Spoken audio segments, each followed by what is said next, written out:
इस देश में लोकतंत्र तब आएगा जब लोकतंत्र ठीक से हमारे जो नेता हैं वो नेता सोचे तो सही कि प्रतिनिधित्व है कितना हमारे प्रतिनिधित्व की स्थिति में बता दूं, इंडिया के जो सिटीजन्स हैं, वोटर्स, वो लीस्ट रिप्रेजेंटेड है वर्ल्ड में। लीस्ट रिप्रेजेंटेड पॉलिटी है और लीस्ट रिप्रेजेंटेड सोसाइटी। इंग्लैंड के अंदर जो जनसंख्या आज 5.5 करोड़ है, उनके प्रतिनिधियों की संख्या कितनी है? 1500। अमेरिका के अंदर करीब 38 करोड़ लोग हैं, उनके प्रतिनिधियों की संख्या 535 है। अपने से तुलना करते रहिए, आज आप 146 करोड़ के आसपास हो गए, आपके दोनों हाउस मिलाकर के 795 से 802 तक रहते हैं। अब चले जाइए पाकिस्तान, 16-17 करोड़ से लगभग 20 करोड़ के आसपास हैं, 350-400 के आसपास उनके भी एमपी जनसंख्या पर। बांग्लादेश में भी 17-18 करोड़ जनसंख्या पर लगभग 400 के आसपास एमपी। जापान, रशिया, उनकी भी स्थिति ठीक है, लेकिन जो चाइना हमारे बराबर का है, अब तो हम उससे आगे निकल गए। इसमें हम खुश हों या रोएं बात दूसरी है, लेकिन उनकी जो संख्या है प्रतिनिधियों की, वो 2987 थी पहले, जनसंख्या घटने की वजह से 2980 हो गई। और हमारी जो संख्या है प्रतिनिधियों की, वो पूरे दुनिया के अंदर सबसे कम है। अगर ये संख्या अधिक होती, अगर ये संख्या 2500 से 3000 के आसपास होती, तो हमारे जो छोटे छोटे कॉर्नर्स हैं, जो छोटे छोटे समुदाय हैं, उनकी बात निकल करके बाहर आती और उनके लोगों में अपने आप अपने प्रतिनिधि चुनने की ताकत बढ़ती। हमने रिसर्च किया इस पर काफी साल, और ये पाया कि जब कॉन्स्टिट्यूएंसी छोटी होती है तो वोट की कीमत बढ़ती है, और जब कॉन्स्टिट्यूएंसी बड़ी होती है वोट की कीमत छोटी हो जाती है। इसीलिए इस देश में जो कॉन्स्टिट्यूएंसी छोटी कर रही थी, उस पर लगातार 2026 तक बहुत दिनों से रोक चली आ रही है, और जाति जनगणना पर भी इसीलिए रोक लगी जा रही है।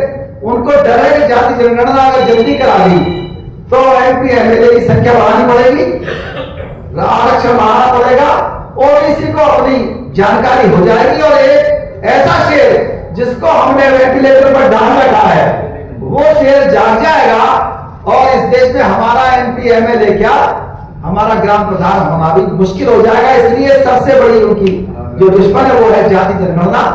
लोकतंत्र और संविधान उसी पर वो लोग काम कर रहे हैं। आज हम लोगों ने इसमें एक एक्सपेरिमेंट किया कि समाधान क्या किया जाए, क्या समाधान निकाले। इस पर हम लोगों ने काम किया 4 जनपदों में, खीरी, सीतापुर, हरदोई और लखनऊ में। बहुत ही ध्यान से सुनने की बात है, कोई लिखना भी चाहे तो लिख भी लीजिएगा। इन 4 जनपदों में 248 जिला पंचायत सदस्य थे, उसमें हम लोगों ने 50 लोग लगाए, और उन लोगों को हमने ब्रीफ किया, और ये उन्हें बता दिया गया कि देखिए, आपका जो वोट है वो किसी भी तरह से, जो लोग आपके नहीं थे, ना है और ना होंगे, वो लोग कौन है? वो लोग हैं संविधान विरोधी, आरक्षण विरोधी, SC ST एक्ट के विरोधी, हमारे बीच रहने वाली कठपुतलियां, वो भी हाँ मिलाते हैं ना, चुप रहते हैं, बिल्कुल बिल फाड़ देते हैं हमारा ही, वो भी विरोधी है संविधान के। धर्मनिरपेक्षता के विरोधी, अल्पसंख्यक के विरोधी। हम आजीवन किसी के भी कहने पर, किसी भी दशा में, ये उनको हमने शपथ दिलाई। बाकायदा हर गांव जाकर के, मैं खुद नहीं जा पाता था, लेकिन और लोगों को ब्रीफ किया तो लोग जाते थे, और उन्होंने 4 जनपदों के गांव जाकर के यही शपथ दिलाई कि आजीवन किसी भी चुनाव में, किसी भी दशा में, किसी के भी कहने पर हम आरक्षण विरोधियों को, संविधान विरोधियों को, कठपुतलियों को, अल्पसंख्यक विरोधियों को, मंडल कमीशन की रिपोर्ट के विरोधियों को न टिकट देंगे, न दिलवाएंगे, न वोट देंगे, न वोट दिलवाएंगे। हम देंगे किसको? देंगे उसको परख करके जो हिस्सेदारी का समर्थक हो, टॉप टू बॉटम, चाहे निजी क्षेत्र हो, चाहे न्यायपालिका हो, चाहे रक्षा हो, और अपनी पॉलिसी बताएगा। तो लोगों ने सवाल किया कि साहब वहां जब सभी खराब है, खड़े होने वाले। हमने बताया जब सभी खड़ा हो तो सामान्य सीटों पर पहली बात तो ओबीसी का अधिकार है, अगर वहां संख्या माइनॉरिटी की तो उनको खड़ा करो, कहीं आपकी अपनी एससी की जनसंख्या तो उसको खड़ा करो। तो वो लोग कन्विंस हुए और हमने उस बात पर राजी कर लिया कि अगर आपको सामान्य सीटों पर भी और रिजर्व सीटों पर भी सबसे अच्छा नहीं मिल रहा है तो सबसे कम खराब हो ले जाओ। सबसे कम खराब तो मिलेगा ना सीट पर, तो सबसे कम खराब हो डालो, कम से कम कुछ तो ऊपर वाला वॉश आउट हो। तो इस अभियान को जब चलाया 4 जनपदों में, उसका रिजल्ट सुनिए, ये स्टेट इलेक्शन कमीशन की साइट पर पड़ा हुआ है। मैं सर्वे के ऊपर बात करता हूँ, सॉल्यूशन के लिए बात करता हूँ। आज इस बात पे आप लोग अलग से चर्चा चाहेंगे तो मैं कर लूंगा। उसका रिजल्ट ये हुआ 248 सीटों में से 49 सीटें थी जिला पंचायत सदस्य की रिजर्व एससी के लिए, और 49 की जगह 94 जीते। लगभग कितना हो गए, बहुत ध्यान देने की बात है, 49 से 94 जीत गए, सामान्य सीटों पर खड़े लगभग डबल हो गए। दूसरा ओबीसी के 27% जीतने थे, 67। जब मिलकर के ये बात आई संविधान विरोधियों के का बायकॉट करना है तो उनके 101 जीते, और माइनॉरिटी के लोगों ने जब सपोर्ट किया उनके 4-5 जीता करते थे, वो 25 जीत गए। जो जिनको आप मनुवादी कहिए, संविधान विरोधी कहिए, उनकी संख्या जीतने वालों की यादें कितने हो गई, 11.5% पर सिमट गई, 11.5% पर। यह समाधान यहां सिद्ध हो गया। इसको हम बिहार में ले गए थे, और बिहार में जहां पर माइनॉरिटी ज्यादा थी वहां उन लोगों ने इसको एकदम धार्मिक तरीके से मान लिया, और इस पर इतना काम किया कि उन जनपदों में जहां समझ गए थे वहां एक भी संविधान विरोधी जिला पंचायत सदस्य नहीं हो पाया था। कटिहार वगैरह में चेक कर सकते हैं आप। फिर इसको 52 डिस्ट्रिक्ट में ले गए हम मध्य प्रदेश में, वहां भी लगभग 80% सफलता मिली। यहां तक कि यह हो गया कि इलेक्शन कमीशन ने जातियों के नाम लिखना बंद कर दिए अन्य इलेक्शंस में, कॉलम हटाया। यूपी का इलेक्शन में था, बाद में उन्होंने कॉलम हटाना शुरू कर दिया ताकि हम लोग रिसर्च ना कर पाए, दावा ना कर पाए। इसको हम लोगों ने 2022 के इलेक्शन में करीब 70 संगठनों की बैठक की। उस 70 संगठनों की बैठक में यही बात आई, यही शपथ दिलवाने की बात आई। उसमें जो लोगों से कहा गया था, जो पार्टियां थी बहुजनवादी, उनको कहा गया कि आप ओबीसी को 50% टिकट दीजिए। उन्होंने पहले से कुछ बढ़ाया, ओबीसी का भी और माइनॉरिटी का टिकट। उसको देख करके फिर जो सत्ता पार्टी वाले उन्होंने भी बढ़ाया, और परिणाम भले कठपुतलियां जीती हों शुरू में, लेकिन परिणाम यह हुआ कि जब रिजल्ट आया तो 2017 के रिजल्ट में 44.8% थे संविधान विरोधी, और 22 में उनकी संख्या 25% गिर करके 33 पर आ गई, 33 पर। यह स्थिति, यह सॉल्यूशन है। और इस पे हमने यही नारा दिया था, पहले नारा था वोट हमारा राज तुम्हारा, नहीं चलेगा नहीं चलेगा। इस नारे को हमने थोड़ा सा चेंज किया। ये आपको अपने गांव को बताना है, टिकट हमारा, वोट हमारा, तब आएगा राज हमारा। पसंद है नारा? टिकट भी हमारा और वोट भी हमारा। वजह यह है कि जो लोग वोट खरीदते थे उन्होंने क्या किया, उन्होंने टिकट खरीदना शुरू कर दिया, डायरेक्ट भी इनडायरेक्ट भी। और ऐसे ऐसे उदाहरण दूंगा मैं आपको। सदर की सीट है गोंडा में, वहां पर एक ओबीसी की बिरादरी लगभग 1 लाख से ऊपर है, और उसका कोई आदमी वहां एमएलए नहीं होता है। संविधान विरोधी की संख्या जिनकी 5-5 हजार है, वही वहां एमएलए हो जाता है। जाके कभी देख लीजिए, वो पहले बहनों कहलाती थी, वो सदर कहलाती थी। ऐसी स्थिति इसीलिए है कि आपका ओबीसी का खासतौर से छत्रीकरण करके मूल बना दिया जाता है। दूसरा हमारा नारा है, संविधान के दुश्मन को ना टिकट दो ना वोट दो। संविधान के दुश्मन को ना टिकट दो ना वोट दो, प्रत्याशी को परख लो, मैनिफेस्टो देख लो।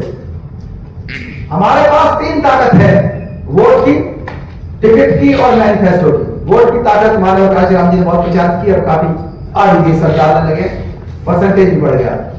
लेकिन टिकट की ताकत को आप नहीं समझ पाए। टिकट की ताकत जिस दिन समझ जाएंगे उस दिन जो सामान्य सीटें हैं वहां पर ओबीसी और माइनॉरिटी खूब खड़ा होगा। और निश्चित रूप से जनसंख्या जाति जनगणना जब भी हो, लेकिन अपने आप उसके रिजल्ट पहले ही आपको मिलने शुरू हो जाएंगे, 27 में ही मिल जाएंगे। हम किसी पार्टी का प्रचार नहीं कर रहे, हम व्यवस्था परिवर्तन के लिए लड़ रहे हैं। हम वर्ण व्यवस्था के और जाति व्यवस्था के खिलाफ लड़ रहे हैं, अत्याचारों के खिलाफ लड़ रहे हैं। लेकिन ये लड़ाई तब तक सफल नहीं हो सकती जब तक के संसद के अंदर आपके जो एक तो नजदीक रहने वाले, पहुंच वाले और प्रभावशाली और वफादार और बोलने वाले प्रत्याशी न चुने जाएं।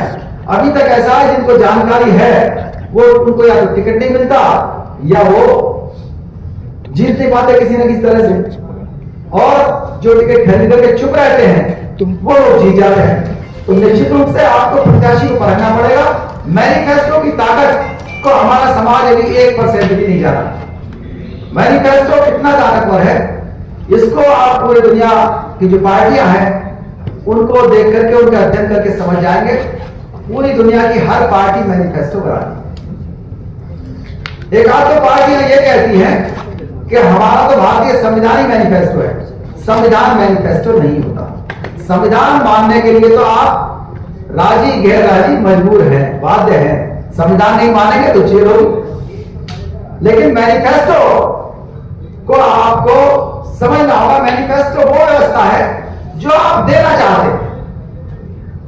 तो वो मैनिफेस्टो के अंदर अगर हम जब कंपेयर करेंगे तो निश्चित रूप से वो चीजें आनी चाहिए जो हमारी मांग है। हम मैनिफेस्टो जब देखेंगे तो पूछेंगे ना अपने प्रत्याशी से, बताओ कहां निकाल मंडल कमीशन लागू करने का, कितना लागू करोगे? एक लागू करके पूरे देश के अंदर कह दिया कि लागू हो गया। भाई जब तक 52% लागू ना हो, निजी क्षेत्र में लागू ना हो, इस देश के अंदर जब तक निजी क्षेत्र में आरक्षण लागू नहीं होगा ऊपर से नीचे तक, तब तक जातीय अत्याचार खत्म नहीं हो सकते। सरकारी क्षेत्र में इतनी कम नौकरियां हैं, उनमें आपका भले कितना ही आरक्षण बढ़ा दिया जाए, 100% भी कर दिया जाए, तब भी खत्म नहीं होगा जातिवाद और अत्याचार। उसके लिए जरूरी है निजी क्षेत्र के अंदर हमें जो भी बहुजनवादी पार्टियां वो कहना पड़ेगा, आपको अपने मैनिफेस्टो में लिखें कि निजी क्षेत्र की वो इकाइयां जो इकाइयां एससी, एसटी, ओबीसी, माइनॉरिटी महिलाओं को उनकी संख्या के अनुसार अगर आरक्षण देते हैं, प्रतिनिधित्व देते हैं, तो उनको करों में माफी होगी। जबरदस्ती ना कराएं, जो नहीं करना चाहते ना करें, लेकिन इंसेंटिवाइज करिए। ये आप अपने मैनिफेस्टो में लिखें कि निजी क्षेत्र की उन इकाइयों को हम ये सुविधाएं देंगे तो होगा लागू। कर्नाटक का जो मैनिफेस्टो बनाया था कांग्रेस ने, उसमें आरक्षण के बारे में क्लियर चीजें दी गई थी और उसको उसका लाभ मिला था। लेकिन वो मैनिफेस्टो आपको बनाना चाहिए कि हमको हिस्सेदारी आधारित मैनिफेस्टो बनाना है। ये हर पार्टी तब मजबूर होगी जब हमारे आपके जैसे लोग इसको टेबल टॉप बनाएंगे कि हमको हिस्सेदारी आधारित मैनिफेस्टो चाहिए, आपकी पार्टी हो चाहे आपकी पार्टी हो, उसको हम उसमें तुलना करेंगे कि कितना हमको मिलेगा, क्या एससी को मिलेगा, क्या ओबीसी को मिलेगा, क्या महिलाओं को मिलेगा। हम उसमें सवाल पूछेंगे, तब जाकर के संविधान के समर्थक प्रत्याशी चुने जा सकेंगे। ये एक ऐसा समाधान है जो आपके हाथ में है। और अगर ऐसा होता है तो बहुत से जो सुप्रीम कोर्ट के अंदर लटके हुए आपके अमेंडमेंट्स हैं वो भी पास हो जाएंगे। अगर सुप्रीम कोर्ट की हिम्मत नहीं होगी, और निश्चित रूप से जो मैनिफेस्टो के अंदर इलेक्शन कमीशन ऑफ इंडिया आजकल बहुत सारी चोरी डकैती कर रहे हैं, अगर हमने मांग रखवाई कि इलेक्शन कमीशन ऑफ इंडिया के अंदर 1 एसटी, 2 एससी, 4 ओबीसी, 2 अंतरजातीय विवाहों से पैदा हुए सदस्य और 1 सामान्य और 1 माइनॉरिटी का आदमी होना जरूरी है, 11 सदस्य, तो निश्चित रूप से डेमोक्रेसी बचेगी, संविधान भी बचेगा। अगर इलेक्शन कमीशन ऑफ इंडिया का मैं इस तरह के सदस्य हुए और मेजोरिटी से निर्णय लिए जाएंगे। संविधान पीठ के अंदर अगर हमने डिमांड रखवा दी मैनिफेस्टोज के अंदर, और यह संभव काम नहीं है, हमने मैनिफेस्टोज में काम करवाए हैं, पार्टियां तैयार हुई, भले ही उन्होंने एक तो मांगा, वोट पेंशन स्कीम मांगी कई पार्टियों ने, तो अगर हमने मैनिफेस्टो में ये रखवा दिया कि सुप्रीम कोर्ट की जो कॉन्स्टिट्यूशन बेंच होती है उसके अंदर, हर बेंच के अंदर जब भी ऐसा मैटर आए उसमें 1 एसटी, 2 SC और 4 OBC के लोग होंगे, 1 माइनॉरिटी का होगा, 2 अंतरजातीय विवाह वाले होंगे और 1 सामान्य होगा। बस निश्चित रूप से सब भूल जाएंगे कैसे पैदा होता है मोर नहीं। इतिहास के खिलाफ कोई षड्यंत्र नहीं होगा, कोई शास्त्रों की याद नहीं रखेगा। हम तो कहते हैं तुम शास्त्रों की याद रखो, अपने बेटियों को पढ़ाओ ना, बताओ ना, देवदासी करें, वो जौहर करें, वो उनको आप सिखाइए, सती होना सीखे, हम मना नहीं कर रहे, लेकिन उनकी हिम्मत ऐसी नहीं होगी कि वो जुडिशरी के डिसीजन में आकर के कहने लगे। जिनने कहा कि बहुत अच्छी किताब है और हमारी मनुस्मृति उसको लागू करना चाहिए, तो क्या लागू करना चाहते हैं आप देश का समाज का सत्यानाश करना चाहते हैं? उन चीजों को, जिन चीजों को भारतीय संविधान ने और हमारे बुजुर्गों ने हटा दिया और संविधान सबसे सर्वोपरि हो गया, उसको मानने में आपको दिक्कत क्या है? अपने घर में जाकर पूछो। लेकिन उनको ये नहीं है, उनकी भले ही दोनों आगे फूट जाए, उनको इस बात की चिंता है कि जो लोकतंत्र में हमारे पड़ोसी SC ST OBC को मिल रहा है उसको नहीं मिलना चाहिए, उसकी भी एक आंख फूट जाए, हमारी भले ही दोनों आंख फूट जाए। इसीलिए तो आई थी चुनावी पूरे देश के अंदर, तो उन्होंने न सिर्फ हमारी आंखें फोड़ी, अपनी भी आंखें फोड़ी। अंधविश्वास से ग्रस्त प्रत्याशी जब तक चुने जाएंगे तो ये सुन लीजिए कि अंधविश्वास की सजा है हमारी गरीबी, और अंधविश्वास जो है वो आपकी पर्स देखता है, उसको हटाना पड़ेगा।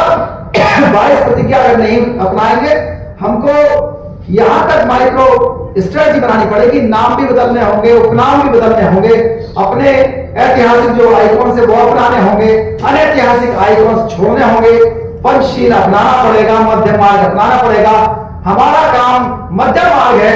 राइट विंग एक्सट्रीमिज्म हमारा दुश्मन है पूरी दुनिया के अंदर। एक्सट्रीमिज्म के खिलाफ ही महामानव बुद्ध ने मध्यम मार्ग की खोज की थी।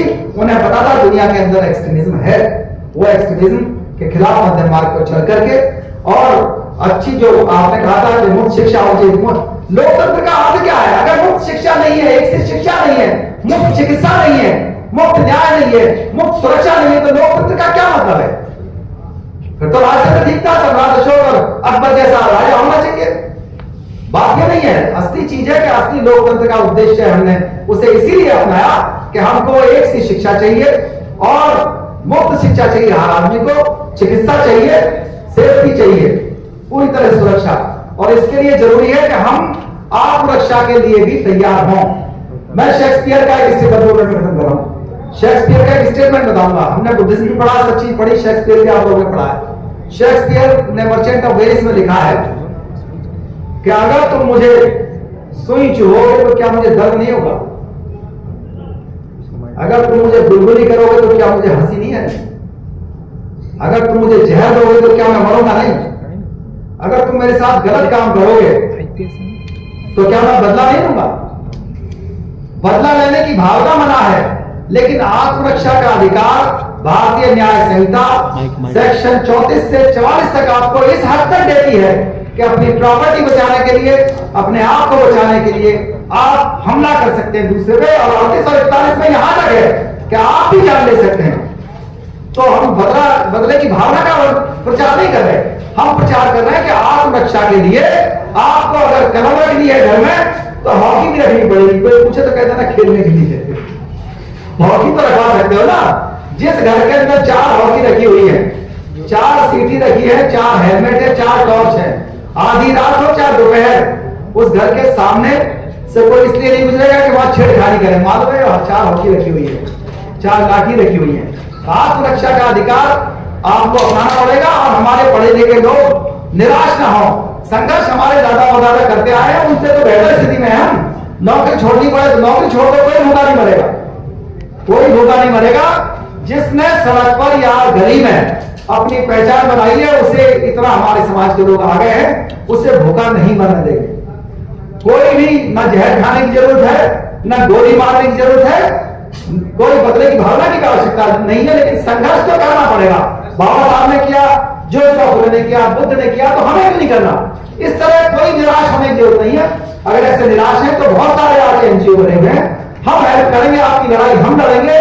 और वकीलों से कहते हैं आंदोलन चलाएं कि सबसे पहले तो वकालत करिए। हमारे एससी के होते आईपीएस अधिकारी, उनको 11 साल नौकरी से बाहर कर दिया। उनका संघर्ष बता रहा हूं, मिस्टर पीएससी प्रसाद देव, उन्होंने सबसे पहला काम ये किया, जब उनको फ्रस्ट्रेट कर दिया, लोगों ने उन्हें ट्रैप किया था षड्यंत्र के तहत, उन्होंने एलएलबी की पहले, और जिस घर के में एक एलएलबी होता है उस घर के लोगों को कोई जाति सूचक गाली नहीं देता, गलत तो नहीं करा वकील साहब, कोई पुलिस वाला डंडा नहीं मारता, जमानत कोर्ट से बहुत जल्दी हो जाती है, अगर कोई मर्डर वगैरह करना हो छोटी-मोटी चीज पे तो हो जाती है, पड़ोसी आपका घर नहीं घेरता, पड़ोसी का जो किसान है वो आपका खेत नहीं घेरता, एनक्रोचमेंट से आपको छुट्टी मिल जाती है, और जज साहब भी सोच समझ करके निर्णय लेते। इतनी बड़ी पावर है हमारा अभियान है कि हर अगर आपके ऊपर कोई विपत्ति आए, कोई परेशानी आए, तत्काल एलएलबी की पढ़ाई शुरू करो। हर घर में एक वकील होना चाहिए, हर खानदान में हो। निश्चित रूप से अगर आप इतने पढ़े लिखे लोग यहाँ बैठे हुए 100 लोग, इन लोगों ने अगर एक हफ्ते में अपने अपने गांव में जिम खोल लिया, अपने देखिए अस्पताल खोलना महंगा है, स्कूल खोलना महंगा है, स्कूल की कमी नहीं है, लेकिन हमें स्कूल नहीं जाने दिया था, उसके लिए आपको अपने बच्चों के बाइसेप ट्राइसेप भी ठीक करने होंगे। हर मोहल्ले के अंदर जिम खोलिए, हर मोहल्ले के अंदर 10-20 हजार खुल जाता है, एक एक कमरा दे दो, 100 लोग यहाँ पे 100 जिम तो खुल जाए कल ही। देखिए बिना जिम खोले हुए, बिना स्कूल के हमारा कल्याण नहीं होने वाला, अस्पताल तो कोई ना कोई ले जाएगा। हमें सॉल्यूशन पर काम करना है, सॉल्यूशन शुरू होगा अपने आप से। हम कसम खा के जाएं कि हम अपने मोहल्ले में कल से ही जिम भी खोलेंगे, अंग्रेजी भी पढ़ेंगे, वकील बनाएंगे अपने घरों के अंदर, और वकील कोई भूखा नहीं मरता है, इतना तो काम सीख जाता है, और मुकदमा जीते ना जीते उससे कोई वसूल भी नहीं कर पाता। बहुत बहुत धन्यवाद। जय हिंद, जय भारत, जय संविधान, लोकतंत्र की जय हो।